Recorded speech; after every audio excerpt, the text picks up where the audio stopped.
My name is Tim. I'm with Subwoofer.tools. Subwoofer.tools is a free-to-use website serving the DIY audio community.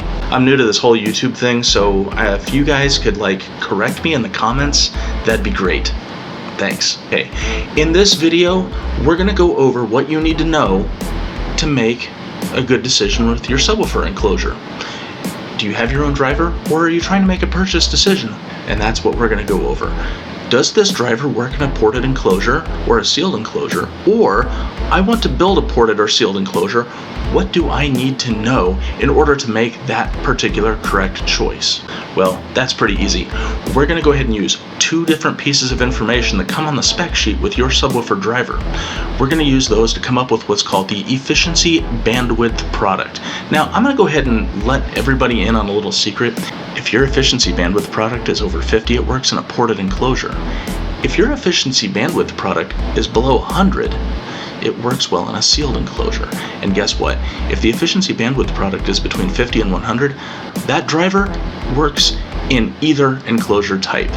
Now, we can go ahead and get into bandpass enclosures where a woofer that works in a sealed box also works well in a 4th order bandpass, and a woofer that works well in a ported enclosure will also work in a 6th or an 8th order bandpass box. Let's figure out what we need to know to calculate the efficiency bandwidth product. Let's go ahead and get out our woofer spec sheet. I don't have one with me right now, so you'll just have to bear with me. We're going to need two numbers from that spec sheet that came in the box of your woofer, or online, you can go ahead and take a look at the woofer's manufacturer's website and take a look at the Thiele small parameters.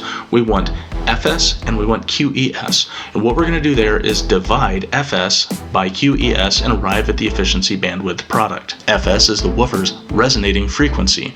That is, if you tap the woofer cone, it's going to ring at that frequency. So if it's 24 Hertz when you tap the cone, it'll be really, really deep. But if you tap the cone on a smaller woofer, one that's designed for more of a vocal reproduction, the FS could be as high as 120 Hertz, which will be pretty high in comparison. Okay, boomer. QES is inversely proportional to bandwidth. So we can actually say this by saying bandwidth equals 1 over QES, and we can multiply FS by bandwidth, which is the same way of saying efficiency bandwidth product equals FS times 1 over QES, or efficiency bandwidth product equals FS divided by QES. We'll just keep it simple that way. Now that we know the math and some of the science behind it, let's take a look at some real-world numbers.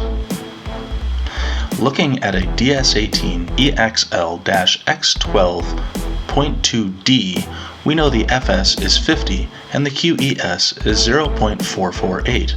Performing the calculation shows the efficiency bandwidth product of the DS18 EXL-X12.2D is 111.6. This is a good candidate for a ported box. Don't try to run this in a sealed box. Let's go ahead and take a look at a Pioneer TSA30S4, a single voice coil 12-inch woofer. The FS of this subwoofer is 32 Hertz and the QES is 0.75.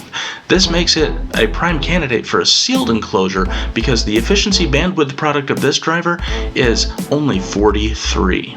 Finally, let's go ahead and take a look at the Dayton DCS305. It's from Dayton Audio's classic line of subwoofers. The FS is 24.2. The QES is 0.43. That makes the efficiency bandwidth product 55.